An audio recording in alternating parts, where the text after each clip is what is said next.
Bonjour, c'est Ronan Lemoire. Avec Raconte-moi Rennes, je vous propose de découvrir quelques grands moments de l'histoire de notre ville.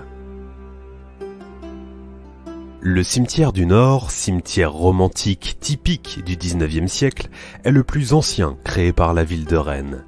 Plus de 130 000 défunts y sont inhumés. Entre curiosités, célébrités et étranges superstitions, suivez-moi dans les dédales de cette étonnante nécropole pour un véritable voyage dans l'histoire de Rennes. Les secrets du cimetière du Nord. À qui penseriez-vous si l'on vous demandait de citer une célébrité rennaise reposant au cimetière du Nord ? Peut-être à Isidore Odorico, dont la tombe est recouverte de mosaïques, à Bénigne-Jeanne de Chateaubriand, la sœur du célèbre écrivain, ou encore à Charles Berthur, membre de l'incontournable famille d'imprimeurs rennais, qui repose dans une imposante chapelle néo-gothique imaginée par son beau-frère, le non moins célèbre Emmanuel Leray, architecte notamment de la piscine Saint-Georges. Qui penserait à la marquise Philippe-Hélène de Couette-Logon ? Si l'histoire de cette femme n'a rien d'un roman d'aventure, le récit de son exhumation lui vaut pourtant d'être l'une des tombes les plus fréquentées du cimetière. Réputée pieuse, cette femme avait été, à sa mort en 1677, inhumée dans la chapelle des Carmes, rue Vasselot. Le repos éternel ? Pas tout à fait. En 1798, la chapelle est démolie, et c'est là, plus d'un siècle après sa mort, que l'on retrouve son corps dans un état de conservation à peine croyable. On le dit intact. Un miracle dont la nouvelle se répand et qui déclenche un véritable culte autour de prétendus pouvoirs de guérison de la marquise. Elle ne fut pourtant jamais canonisée par l'Église et rien n'indique qu'elle ait réalisé un quelconque miracle de son vivant. Mais la croyance s'ancre profondément et traverse les siècles. Preuve en est, chaque semaine, plusieurs Rennais viennent toujours accomplir le rituel de guérison sur sa sépulture. Avis aux intéressés, voici l'exquise recette de la marquise pour une guérison miraculeuse. Pour commencer, prélevez une petite quantité de terre sur la tombe et suspendez-la 9 jours durant dans un sachet autour de votre cou. Revenez ensuite l'accrocher sur la croix ornant la tombe de la marquise et patientez. Inutile de préciser que la réussite est loin d'être garantie. De ce rituel étonnant, la marquise de Couette-Logon a tiré un surnom, celui de Sainte au petit pochon, lié à la présence d'une multitude de sachets sur sa sépulture. La marquise n'est pas la seule dans le cimetière à qui l'on prête des pouvoirs. La tombe de l'abbé Jean-François Huette, aumônier des étudiants de son vivant, fait ainsi l'objet de dévotion pour la réussite d'examens. Plus étrange, la sépulture de l'abbé Joseph Thébault est régulièrement recouverte de bouchons et capsules de bière. Pourquoi ces offrandes plus de 150 ans après la mort de l'ecclésiastique ? Aucune certitude, mais un début de piste. Y déposer un bouchon permettrait de guérir l'alcoolisme. Autant dire que le cimetière du Nord est, à l'image de la Bretagne, gorgé de croyances, même si sa construction fut plutôt une histoire de bon sens et de science, car le cimetière du Nord, c'est, pour commencer, une histoire de salubrité publique.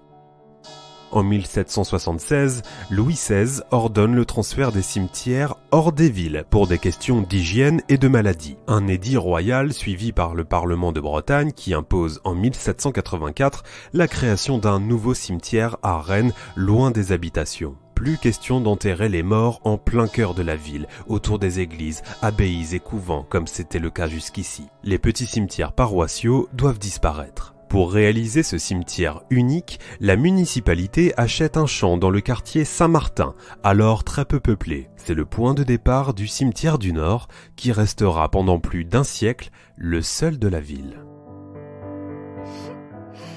La première inhumation a lieu en 1794. Durant ses premières années d'existence, il ressemble toutefois plus à un terrain vague qu'à un lieu de recueillement. Il faut attendre l'arrivée du maire Louis de Lorgeril pour son embellissement. Ce dernier a de grandes ambitions pour le cimetière et commande un aménagement grandiose qui se concrétise par la création de 8 sections au cœur d'un jardin à l'anglaise, précise le service funéraire de la ville sur son site internet. Les allées sont plantées de résineux pour un rendu des plus bucoliques. Pour cela, mais aussi au regard des incroyables sépultures qu'il abrite, le journaliste et historien Alphonse Marteville ira même vers 1845 jusqu'à le comparer au Père-Lachaise. Louis de Lorgeril ne s'arrête pas là. En 1828, il fait voter la construction d'une entrée monumentale, toujours en place aujourd'hui, qui fait également office de chapelle funéraire. L'architecte de cette entrée impressionnante n'est pas un inconnu, puisqu'il s'agit de Charles Millardet, qui a dessiné les plans de l'Opéra de Rennes et de l'escalier Fontaine du Tabor. Dans une corniche au-dessus de la porte, on installe une sculpture de Jean-Baptiste Barré, baptisée l'Espérance, qui vient remplacer la statue initiale de Saint-Michel. Elle donnera son nom au cimetière pendant un temps, le cimetière de l'Espérance ou de Saint-Michel de l'Espérance, même si les Rennais le surnommeront longtemps, sans que l'on sache pourquoi, le Berlinguin. Multifonction, cette entrée majestueuse est également un caveau, prévu pour accueillir les restes de 8 Rennais d'exception qui se seraient distingués au cours de leur histoire. Un panthéon rennais en somme. On pourrait penser le nombre insuffisant, mais en réalité, seules 2 niches, sur 8 donc, sont occupées. Auguste Bigarré, officier napoléonien, est dans la première. Soldat émérite à la vie tumultueuse, son nom est gravé sur l'Arc de Triomphe à Paris. Le second défunt est Jules-Charles Péchaud, qui fut général sous Napoléon III. Pourquoi aucune autre personnalité rennaise n'a été jugée digne de cet emplacement honorifique? En fait, le concept a rapidement été abandonné par praticité. Placer des sépultures dans l'entrée du cimetière ne permettait pas aux familles des défunts de s'y recueillir en paix. Il faut attendre 1867 pour que le cimetière du Nord prenne sa forme définitive. Agrandi à plusieurs reprises jusqu'à atteindre 8 hectares, son aménagement final sera confié à Jean-Baptiste Marteneau, l'architecte de la ville, qui conservera dans son travail l'esprit bucolique des premiers aménagements voulus par Louis de Lorgeril. Marteneau s'occupera également de la conception du cimetière de l'Est, mais c'est bien dans le cimetière du Nord qu'il sera inhumé en 1906, rejoignant bien d'autres célébrités rennaises. Car marcher dans les allées du cimetière du Nord, c'est marcher dans les pas de l'histoire de Rennes.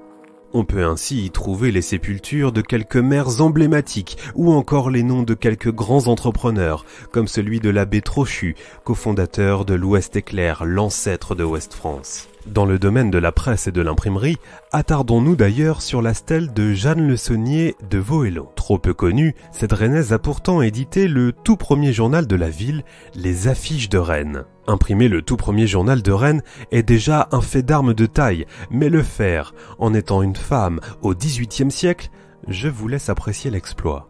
Pour la petite histoire, Jeanne Le Saunier du Vauhelon descendait d'une famille d'imprimeurs et était la femme de François-Pierre Vattard, imprimeur du roi. À la mort de son époux, on lui permet de continuer à exercer, ce qui lui permet d'éditer en 1784 le tout premier journal rennais, Les Affiches de Rennes, journal d'avis et d'annonces, dont une collection quasi complète est conservée dans les fonds anciens de la bibliothèque des Champs Libres.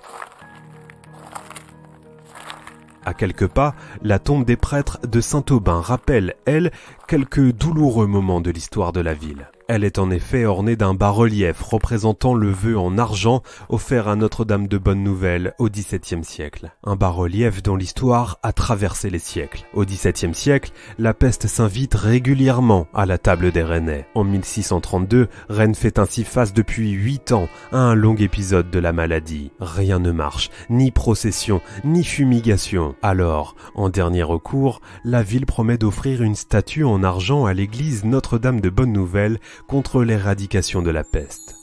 Miracle, la maladie disparaît le jour même. Le vœu en argent sera livré en 1634, célébré avec tambours et trompettes, mais la peste reviendra quelques années plus tard. Devant la stèle du maître d'hôtel Jean-Baptiste Urbain Leblanc, c'est au tour de l'histoire de France de se rappeler à nous. Son nom vous est inconnu ? Une plaque rappelle son titre de gloire, celui d'avoir participé quand il avait 16 ans à la prise de la Bastille. Pour finir, arrêtons-nous un instant sur les étranges cohabitations permises par le cimetière. Dans une section, on peut croiser la tombe du savant Faustino Malaguti. Chimiste célèbre, professeur d'université et même recteur de l'Académie de Rennes jusqu'en 1873, il est aussi connu pour avoir mené les études toxicologiques sur les victimes de la célèbre empoisonneuse Hélène Gégado, contribuant ainsi à sa condamnation à mort en 1851. Il étudiera également le cerveau de la tueuse en série après sa décapitation. Et devinez quoi, la Gégado, elle aussi, repose dans le cimetière du Nord. Sa dernière demeure se trouve non loin de la tombe de Faustino Malaguti, dans l'anonymat de la fosse commune. Dans un autre registre, les tombes des frères Beaujard prêtent à sourire. Si l'on dit que la mort réunit ceux qui s'aiment, il n'est pas certain que les deux frères s'y croisent. Le premier, catholique fervent, repose sous une stèle plutôt classique. Juste à côté, le second frère, aux convictions à l'opposé, précise en épitaphe qu'il a légué la fortune familiale aux œuvres laïques et sociales. Le cimetière du Nord, à n'en pas douter, est bien plus qu'un cimetière. C'est tout un livre sur l'histoire de Rennes et de ses habitants, dont chaque allée, chaque sépulture, chaque sculpture en est une page. On peut l'arpenter au hasard, bien sûr, mais si vous souhaitez le parcourir plus facilement, sachez que le service funéraire de la ville de Rennes a édité un plan indiquant les tombes remarquables et propose également sur son site des visites virtuelles. De quoi tout apprendre de ce cimetière étonnant et de ses occupants les plus marquants. Les secrets du cimetière du Nord. C'était Ronan Lemoire, à bientôt pour un nouvel épisode de Raconte-moi Rennes.